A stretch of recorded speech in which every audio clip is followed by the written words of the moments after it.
Bismillahirrahmanirrahim. Assalamualaikum warahmatullahi wabarakatuh. Bapak Ibu saudara-saudara sekalian, dalam video kali ini kita akan membuat panduan ya,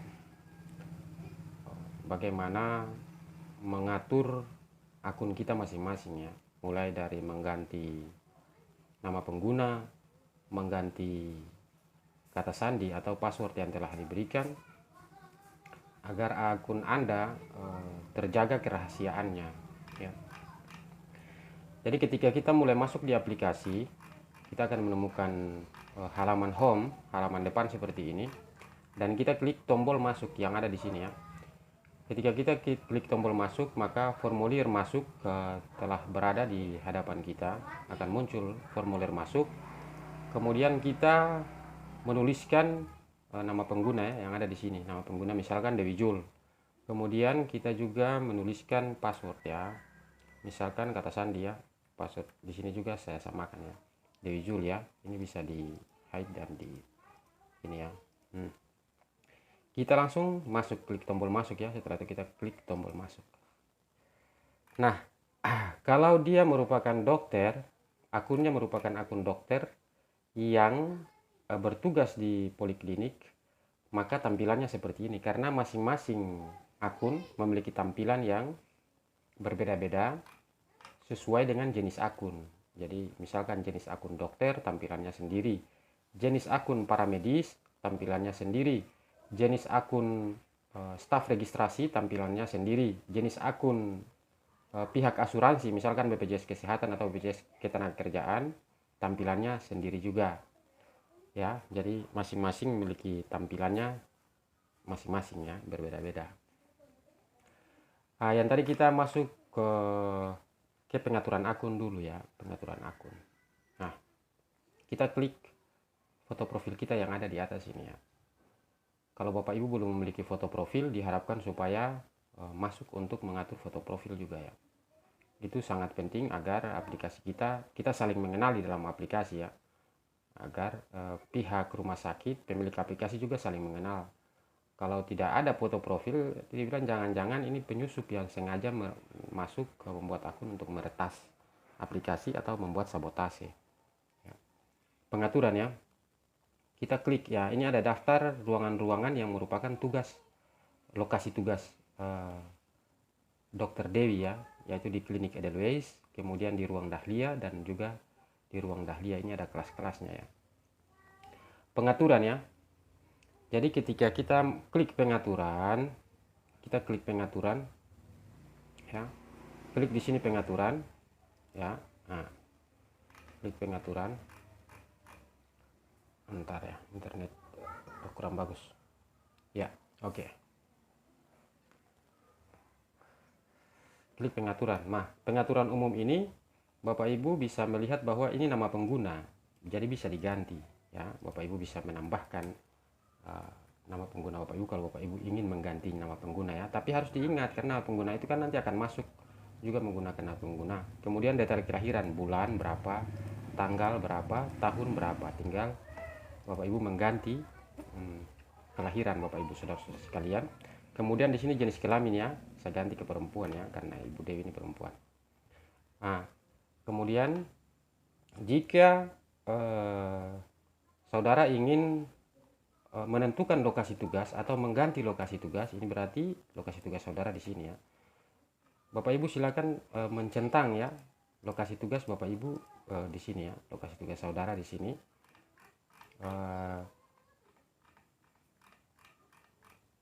Bisa dicentang di sini. Jika Bapak Ibu mengklik ke misalkan di klinik Edelweiss atau klinik HIV di klinik ya, berarti Bapak Ibu juga harus mengatur jadwal prakteknya di tombol ini ya. Tekan tombol ini. Tombol ini keluar, icon ini keluar apabila akun ini bersifat akun ini adalah akun dokter ya. Tapi kalau akun paramedis, tombol ini nggak keluar ya.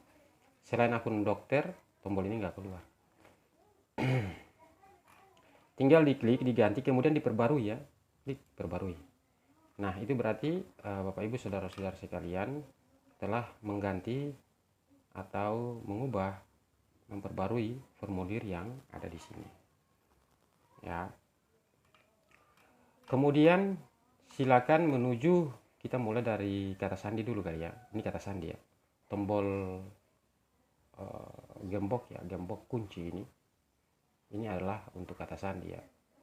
Kalau ini riwayat login Anda menggunakan website ya, ada riwayat login masuk ke dalam aplikasi, Anda bisa lihat di sini ya. Kemudian yang ini kata sandi ya, kita klik kata sandi ini, kita masukkan kata sandi lama. Misalkan kata sandi lama adalah Dewi Jul ya, Dewi Jul. Nah, kemudian kita misalkan masukkan kata sandi baru ya. Kita masukkan kata sandi baru lagi, ulang kata sandi baru yang di sini. Nah, ini kata sandi lama. Misalkan kata sandi baru saya taruh Dewi Jul 22. Saya ulang lagi di sini Dewi Jul 22 ya. Ini kata sandi lama, kata sandi baru, ulang kata sandi baru. Kemudian tinggal kita ganti ya. Kita ganti kata sandinya. Nah, itu berarti kata sandi sudah terganti ketika informasi atau notifikasi sukses sudah terlihat. Nah, maka kita ingat lagi nama pengguna kita dan kata sandi kita agar kita bisa tetap connect atau kita tetap bisa masuk ke dalam aplikasi ya. Kemudian langkah berikutnya, Bapak Ibu bisa menekan tombol gambar ini, ikon gambar ini ya, untuk mengganti foto profil. Ini foto profil, diklik aja, nanti foto di ponsel atau di laptop Anda akan membuka file foto ya. Kemudian ini foto sampul di belakangnya, Anda bisa ganti sendiri. Kemudian langkah berikutnya yaitu ikon orang ini, ikon orang ya, bisa diklik untuk perbarui data juga. Nah, ini nama lengkap ya, nama lengkap. Misalkan nama yang saudara-saudari miliki itu salah, yang diberikan salah, silakan diganti. Kemudian yang berikutnya adalah mengisi NIP ya. Kalau belum ada NIP tidak apa-apa, boleh dikosongkan. Tetapi NIK ini wajib ya. Dan silakan dimasukkan NIK ya, nomor induk keluarga ya, wajib. Maka secara otomatis itu nanti kalau aplikasi telah terdaftar dengan Kementerian Kesehatan akan mendapatkan IHS number seperti ini ya. IHS number seperti ini. Kemudian tentukan juga profesi PPA ya, profesi PPA harus ditentukan. Kenapa? Misalkan pada saat kita mau dokter mau menginput CPPT misalkan, nah itu disitu kan ada tertulis profesi PPA-nya kan. Nah di sini pengaturannya agar Anda tidak menginputnya lagi di sana, karena formulir itu otomatis ya. Apa yang diinput di sini akan muncul di sana. NIP juga akan muncul dalam setiap formulir yang saudara-saudari input. Misalkan data rekam medis, yaitu formulir resume medis ya. Resume medis itu akan terlihat tanda tangan Bapak Ibu saudara-saudara sekalian dalam bentuk QR code, kemudian ada NIP di bawah ya, NIP. Jadi kalau NIP kosong ya nanti nggak ada NIP, karena kan kita nggak lagi menggunakan kertas ya. Misalkan resume medis itu nggak ada lagi kertas di situ. Nah, jadi orang sudah bisa melihat, pasien sudah bisa melihat rekam medis elektronik milik mereka, yaitu dalam tanda tangannya juga dalam bentuk QR code, dan NIP Anda juga harus ada di sana ya. Seperti itu ya. Kemudian ini akun YouTube ya, akun Facebook, akun Instagram, akun YouTube. Jadi akun Facebook itu jangan ditulis seperti ini saja ya, misalkan Dewi Jul, enggak. Akun Facebook itu yaitu ditulis langsung dengan, misalkan saya kasih contoh ya, saya cari dulu Facebook Samudra Ilmu ya. Nah misalkan ini ya. Nah ini yang diambil ya, Facebook Samudra Ilmu ya. Nah Jadi ya, penulisannya seperti ini ya. Nah, akun Anda ya, kemudian diisi ya. Begitu juga pun Instagram, toh. Misalkan instagram.com/, akun Anda di Instagram itu apa? Misalkan Dewi Jul, Dewi, ya kan? Begitu juga pun YouTube ya, dan TikTok. Ya. Kalau YouTube mungkin ada berbeda kali ya.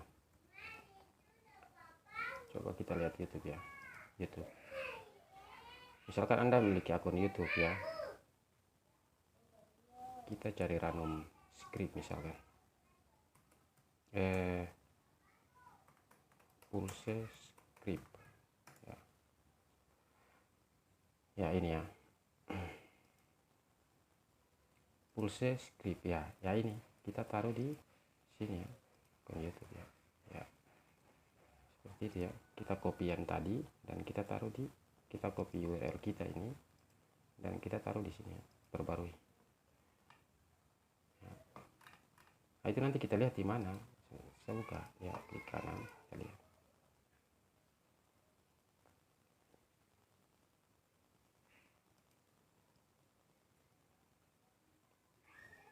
Allah, internet, laptop.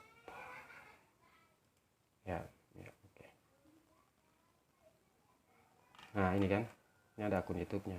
Sehingga kalau diklik, ya nanti diarahkan ke Pulse Script ya. Oke. Saya kira itu contoh ya. Kemudian kita klik save ya. Nah, setelah kita atur semua ini, kita bisa tulis moto kita mungkin tentang Anda. Hidup harus saling berbagi misalkan. Harus saling berbagi ya. Oke. Kita bisa lihat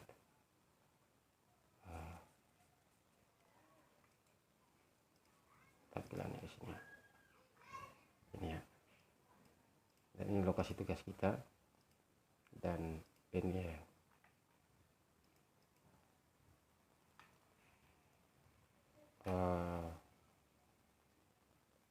Jam praktek ya, jam praktek kita. Nah, saya kembali lagi sini. Oke. Untuk membuat jam praktek, untuk mengatur jam praktek pertama-tama kita harus muncul di sini dulu, karena jam praktek ini bisa disetting apabila kita itu bertugas di jam praktek itu. Ingat ya, jam praktek itu kita bisa setting jam praktek kecuali kita bertugas di poliklinik ya. Karena di sini sudah ada poliklinik Edelweiss, maka kita bisa menentukan jam praktek kita di poliklinik Edelweiss ini. Misalkan saya di sini mau hapus juga bisa ya, kita hapus semua aja dulu, misalkan ya, kita hapus. Ini cara hapus gini ya, kita hapus. Nah, ini berarti Ibu Dokter Dewi belum memiliki jadwal praktek ya, belum memiliki jadwal praktek. Jadi kita di sini misalkan dari Senin ya, kita tinggal klik Seninnya. Selasa, Rabu, Kamis, Jumat, Sabtu ya. Hari Minggu misalkan enggak. Nah, di sini kita mengatur lagi jam praktek kita itu dimulai dari jam berapa dan selesai jam berapa. Nah, khusus untuk jam mulai ya. Jam mulai ini Bapak Ibu dokter harus sesuaikan dengan jam pada saat pembukaan pendaftaran di loket pendaftaran ya, di loket pendaftaran itu harus sesuaikan. Misalkan begini ya, jam di loket pendaftaran itu adalah jam 7. Jam 7 itu staf di registrasi sudah ada, di pendaftaran sudah ada dan mulai membuka, maka Bapak Ibu juga harus menulis di sini misalkan jam 7. Bapak Ibu tidak boleh menulisnya di atas jam 7. Ya, di atas jam 7. Itu berarti nanti pada saat kalau Bapak Ibu menentukan jam praktek ini di atas jam 7 sementara loket buka jam 7, berarti pada saat staf di registrasi mendaftarkan pasien ke jam Bapak Ibu itu tidak bisa masuk, dia tertolak secara otomatis. tertolak secara otomatis karena sistem akan membacanya bahwa jam praktek belum dibuka, ya, jam praktek belum dibuka. Jadi tidak apa-apa ditulis jam 7, ya kan? Disamakan dengan atau 1 jam sebelum. Misalkan loket pendaftaran buka jam 7, kita tulis saja mulai jam 6, itu nggak apa-apa, ya. Nanti baru kita datang jam 7, begitu. Nggak apa-apa. Kemudian jam selesai. Nah, jam selesai ini kan jam layanan selesai, ya. Nah, di sini juga bisa jam selesai, ya. Di sini jam layanan selesai. Jadi selesai layanan itu jam berapa? Tapi biasanya kan loket pendaftaran dibuka mulai jam 7 atau jam 8, kemudian loket pendaftaran tutup jam 12, ya kan? Tetapi layanan itu masih tetap berlangsung. Nah, kita bisa menulis di sini, ya kan? Jam layanannya tuh sampai jam berapa, ya. Jadi ini saya tulis sampai jam 15 saja. Kemudian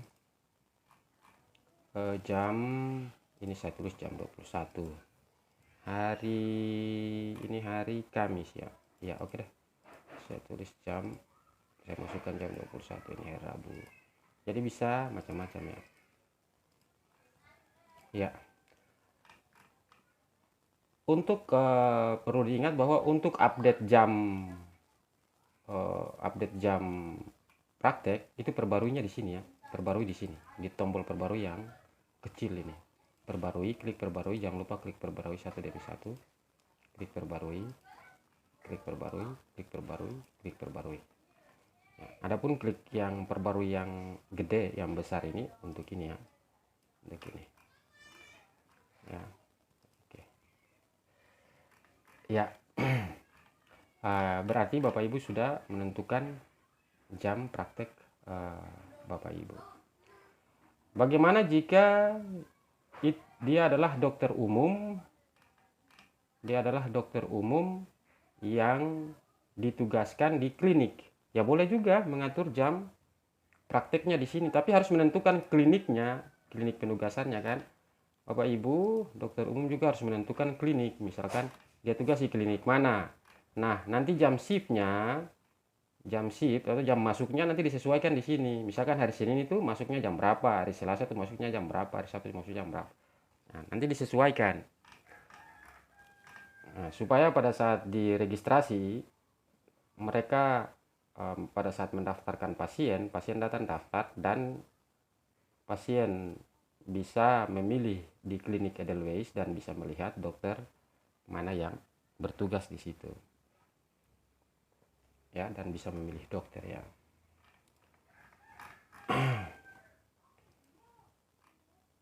Saya pikir kita telah membahas ini, ya. Kita telah membahas ini. Ini bisa diklik, ya. Jadi Bapak Ibu bisa mengatur ini via HP, ya, via handphone juga bisa, via tablet juga bisa, laptop juga bisa, karena aplikasi ini bagaimana kita membuatnya sesuai dengan kebutuhan atau sesuai dengan tren masa kini. Kita nggak mungkin jalan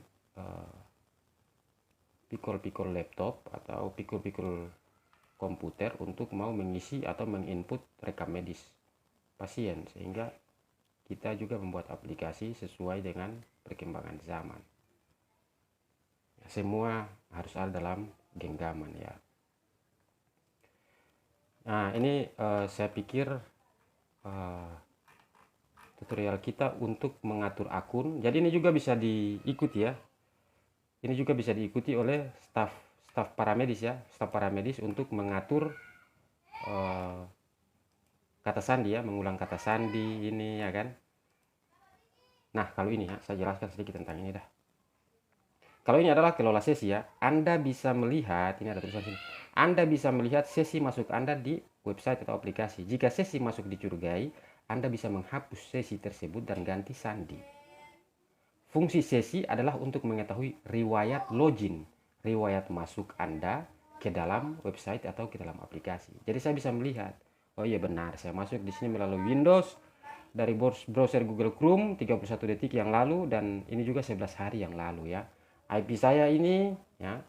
Nah, jika saya sedang masuk di sini 31 detik dari Windows dengan browser Chrome, tiba-tiba saya lihat di sini ada juga login masuk dari Google Chrome, IP-nya beda dengan IP saya, kemudian dia bukan dari Windows, dia dari Mac misalkan, atau dia bukan dari Google Chrome, intinya ada yang mencurigakan, maka Bapak Ibu bisa klik tombol hapus di sini. Maka secara otomatis orang yang sedang login dengan akun Anda di sana, secara otomatis dia nggak bisa login lagi ke dalam menggunakan akun Anda, ya. Jadi ini riwayat, ya. Kita bisa melihat dia di sini. Ini sistem security yang sengaja kami kembangkan, ya.